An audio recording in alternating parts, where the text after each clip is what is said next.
Before we had deepfakes and AI-generated art, authenticity was already a performance. In the 19th century, handwritten letters were cherished, not for their content, but as proof of personal touch, until that too became a marketable affectation. Folk music once represented raw tradition. Now it's curated nostalgia, with folk festivals playing banjos like museum exhibits. Benjamin called this process the aura, the authority an object gains through its physical uniqueness and historical weight. But reproduction, and yet many do. Baudrillard didn't just theorize about this. He described a reality where the original becomes irrelevant once copies can pass for it convincingly. The hologram, he says, is not about illusion, it's about transparency.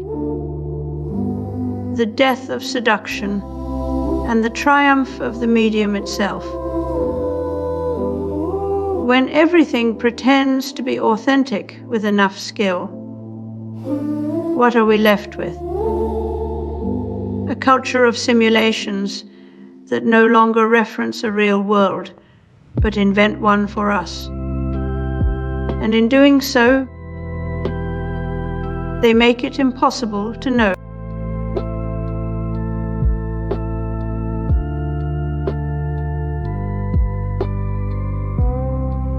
The earliest computers were not just machines of calculation, but visionary attempts to mechanize human thought, laying the groundwork for modern computation through concepts like.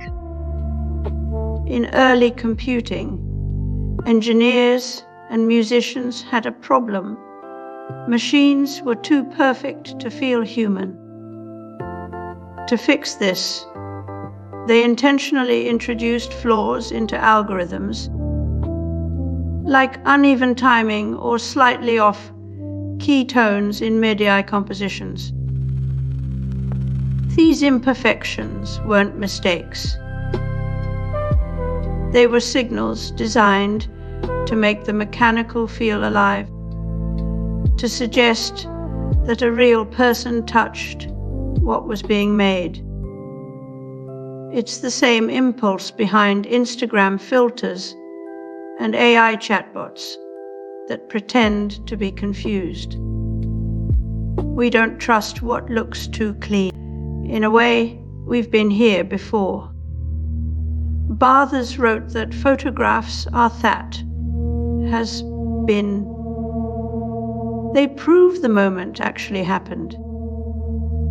But now algorithms generate images and text that look old, weathered, or hand, drawn to convince us something real exists behind them. The artifact becomes more important than the original. Chatbots make mistakes. AI handwriting has smudges, and stock photos use film grain filters, not because people are nostalgic, but because we need signs of intention, proof someone was there.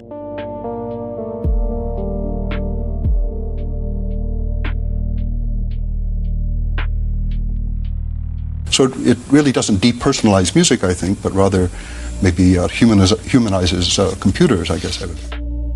We live in an arms race where deepfakes blur with reality and image detectors chase their own shadows.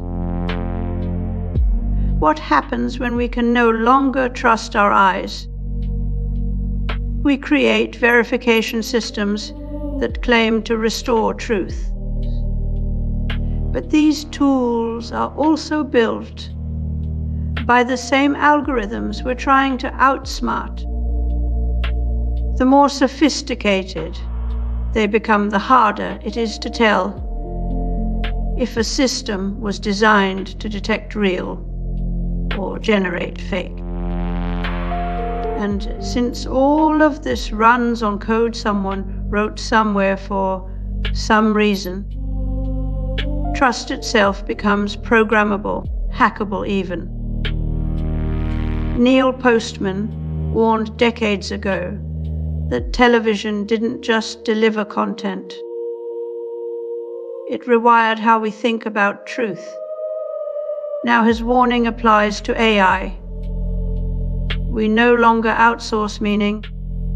We outsource reality itself. We ask machines not whether something is true, but whether it looks real enough for others to believe.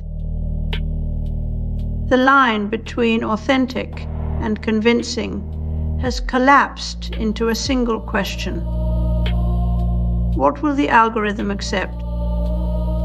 In this game, authenticity becomes less about origin and more about performance.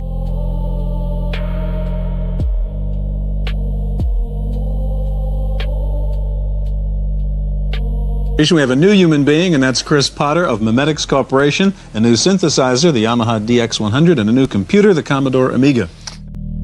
The original is no longer a standard, but an obsolete model in a world designed for perfect copies.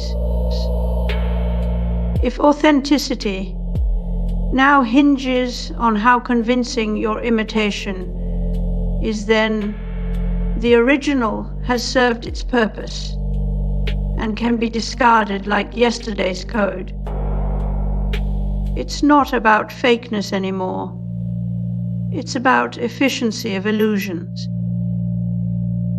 The Pope recently warned against AI's dangers. Yet even his words may soon need an algorithm to prove they are real. Our task is not to mourn the original. It's to ask who profits from its erasure. When everything can be imitated perfectly, ownership becomes a performance, curated, optimized for algorithmic validation. Institutions hoard credit while letting tools run wild. Human voice is reduced to background noise in systems that need only appear alive.